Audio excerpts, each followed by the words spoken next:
Hello everyone, welcome to online classes. ये जो theory of structures की जो ऑनलाइन क्लासेस की सीरीज है, इसमें अपन ने अभी तक ये पढ़ाई कि स्टेबिलिटी और स्टैटिक इंडिटरमिनेसी के बारे में अपन पढ़ चुके हैं। आज अपन पढ़ेंगे काइनेमेटिक इंडिटरमिनेसी के बारे में।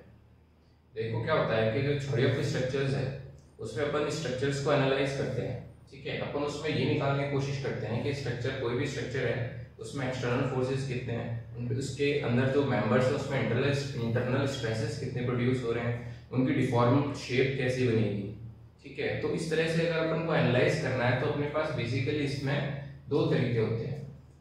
एक तो होता है फोर्स मेथड और एक होता है डिस्प्लेसमेंट मेथड। एक तो होता है फोर्स मेथड, डिस्प्लेसमेंट मेथड। अब फोर्स मेथड में भी अलग अलग खूब सारे तरीके हैं और डिस्प्लेसमेंट मेथड में भी खूब सारे तरीके हैं, लेकिन इन दोनों में बेसिकली फर्क क्या है। फोर्स मेथड में अपन अननोन फोर्सेस को कंसीडर करते हुए फोर्सेस निकालते हैं और आगे एनालाइज करते हैं, और डिस्प्लेसमेंट मेथड में जो जॉइंट की जो डिस्प्लेसमेंट्स हैं, कोई भी स्ट्रक्चर के जो जॉइंट्स होते हैं उनके जो डिस्प्लेसमेंट्स हैं उनको अननोन लेके चलते हैं और आगे एनालाइज करते हैं, ठीक है। तो देखो फोर्स मेथड अननोन फोर्सेस कितने हैं ये पता करने के लिए स्टैटिक इंडिटरमिनेसी निकालते हैं, जो कि मैंने आपको पिछली वीडियो में बताया था कैसे निकालते हैं, ठीक है। और अननोन जॉइंट डिस्प्लेसमेंट्स कौन कौन से हैं, ठीक है, वो निकालने के लिए अपन काइनेमेटिक इंडिटरमिनेसी निकालते हैं, ठीक है। तो अब तक अपन काइनेमेटिक इंडिटरमिनेसी की बात करें तो जो बाय बुक डेफिनेशन है काइनेमेटिक इंडिटरमिनेसी की, बाय बुक डेफिनेशन आपको कोई भी अच्छी किताब उठा के देख लो, आपको एक अच्छी सी डेफिनेशन क्या मिलेगी, सम ऑफ unrestrained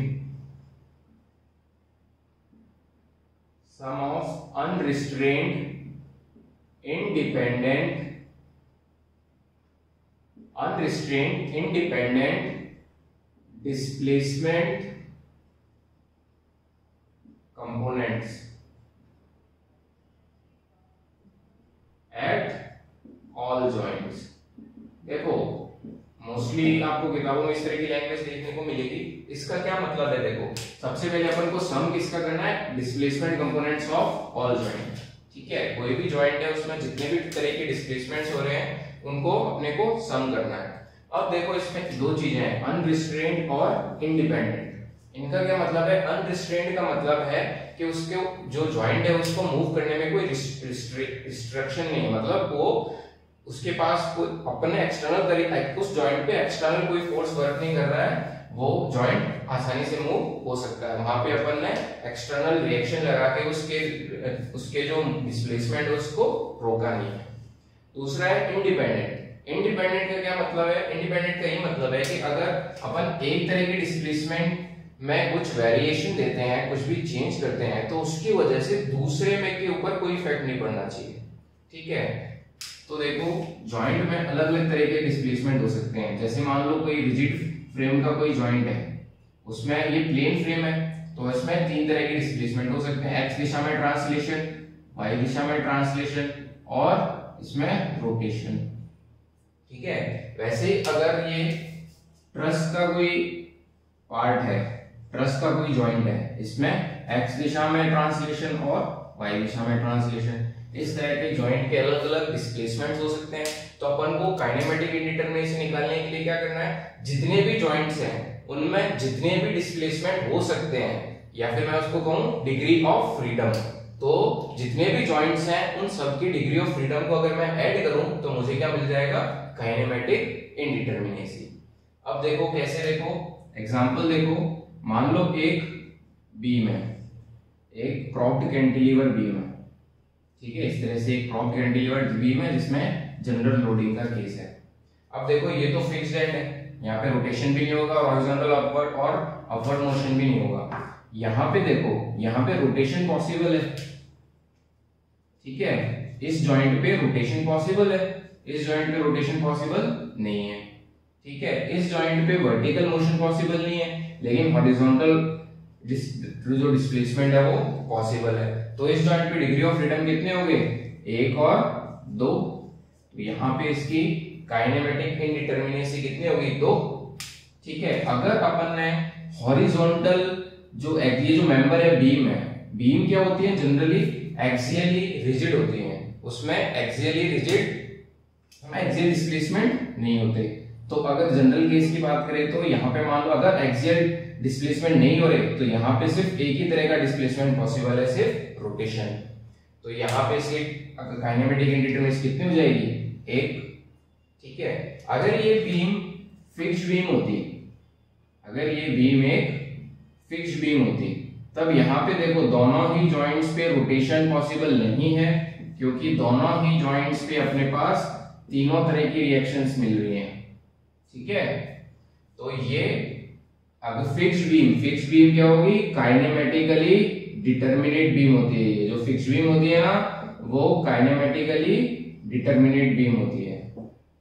ठीक है, लेकिन स्टैटिकली अगर अपन देखें तो देखो एक्सटर्नल रिएक्शन कितनी मिल रही है, 3, यहाँ पे 3 और 3 6, और अपनी स्टैटिक इक्वेशन कितनी है, स्टैटिक इक्विलिब्रियम की इक्वेशंस 3, तो 6 - 3 = 3। ये होगी इसकी degree of static indeterminacy. Static indeterminacy 3 है, लेकिन काइनेमेटिक जो इंडिटरमिनेसी है वो है 0।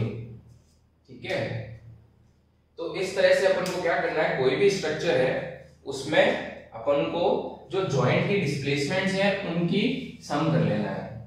ठीक है, अब देखो एक चीज और ध्यान रखनी है, जो कि मैंने आपको बताया कि कई बार क्या होता है कि जो मेंबर्स होते हैं वो एक्सियली रिजिड होते हैं। एक्सियली रिजिड का क्या मतलब है कि उसमें एक्सियल डायरेक्शन में कोई भी डिफॉर्मेशन पॉसिबल नहीं होता है। ठीक है, तो अपन काइनेमेटिक इंडिटरमिनेसी निकालते समय ये ध्यान रखेंगे कि एक्सियल, अगर कोई भी मेंबर एक्सियल रिजिड दे रखा है तो अपन एक्सियल डिफॉर्मेशन उसमें नहीं होगा, तो वो अपन नहीं लेंगे। ठीक है, तो अब अपन देखते हैं कि जो डिफरेंट तरह के जो जॉइंट्स हैं उनमें कितने तरह के डिस्प्लेसमेंट्स पॉसिबल हो सकते हैं। अपन सबसे पहले स्टार्ट करेंगे एक ट्रस से। देखो ट्रस का कोई जॉइंट होता है, मान लो ये ट्रस का कोई जॉइंट है, प्लेन ट्रस है, 2 डायमेंशनल। अब देखो 2 डायमेंशनल ट्रस का कोई जॉइंट है, इसमें 2 तरह के ट्रांसलेशन पॉसिबल है, एक्स दिशा में ट्रांसलेशन और वाई दिशा में ट्रांसलेशन। अब जो ट्रस है, 2 डायमेंशनल जो ट्रस है उसमें मोमेंट्स तो होते नहीं है, तो हर एक जॉइंट पे 2 तरह के डिस्प्लेसमेंट्स पॉसिबल है। ठीक है, अगर ये ट्रस 3D ट्रस होता, अगर ये ट्रस 3D ट्रस होता तो इसमें तीनों दिशाओं में, x दिशा में, y दिशा में और z दिशा में ट्रांसलेशन पॉसिबल होता, तो इसमें अपन कह सकते थे कि 3 तरह का डिस्प्लेसमेंट हो सकता है in case of 3D truss. ठीक है, वहीं अगर ये जॉइंट 2D रिजिड फ्रेम का जॉइंट होता, ठीक है, अगर ये जॉइंट 2D रिजिड फ्रेम का जॉइंट होता तो उसमें देखो x दिशा में ट्रांसलेशन, y दिशा में ट्रांसलेशन और रोटेशन, तो 3 तरह की डिस्प्लेसमेंट्स पॉसिबल है 2D रिजिड फ्रेम में। और 3D रिजिड फ्रेम में देखें तो x दिशा में ट्रांसलेशन, y दिशा में ट्रांसलेशन, z दिशा में ट्रांसलेशन और तीनों दिशाओं में रोटेशन, तो 6 तरह के डिस्प्लेसमेंट्स पॉसिबल है। अब अपन कोशिश करते हैं, देखो काइनेमेटिक इंडिटरमिनेसी का फॉर्मूला निकालने की कोशिश करते हैं।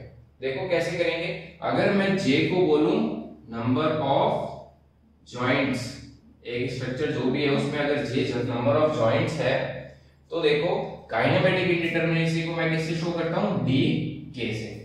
ठीक है, तो dk के लिए क्या होगा, देखो सबसे पहले तो नंबर ऑफ जॉइंट्स जितने हैं, जैसे अपन सबसे पहले मान लो 2D ट्रस की बात करते हैं, किसकी बात करते हैं, मान लो 2D ट्रस के लिए अपन फॉर्मूला डेवलप करने की कोशिश करते हैं।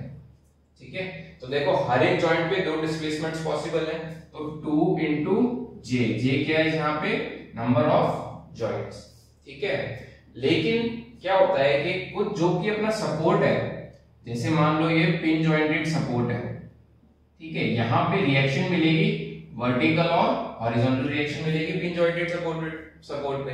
तो अपन ने जो ये जो डिस्प्लेसमेंट है, जहां जहां अपन को एक्सटर्नल रिएक्शन मिल रही है, वो तो अपन ने रेस्ट्रिक्ट कर दिए, रोक दिए, तो वो पॉसिबल नहीं है, इसलिए अपन को एक्सटर्नल रिएक्शंस को माइनस करना पड़ेगा, 2j माइनस आर। कैसे है ये फॉर्मूला देखो, हर एक जॉइंट पे दो डिस्प्लेसमेंट्स पॉसिबल है 2j, और लेकिन अपन ने ज्यादा एक्सटर्नल रिएक्शन मिल रही है वहां पे जो है ना डिस्प्लेसमेंट पॉसिबल नहीं है, तो सिंपल फॉर्मूला बन गया 2j minus R E. R E का क्या मतलब है, एक्सटर्नल रिएक्शंस कितनी है, एक्सटर्नल रिएक्शंस का नंबर,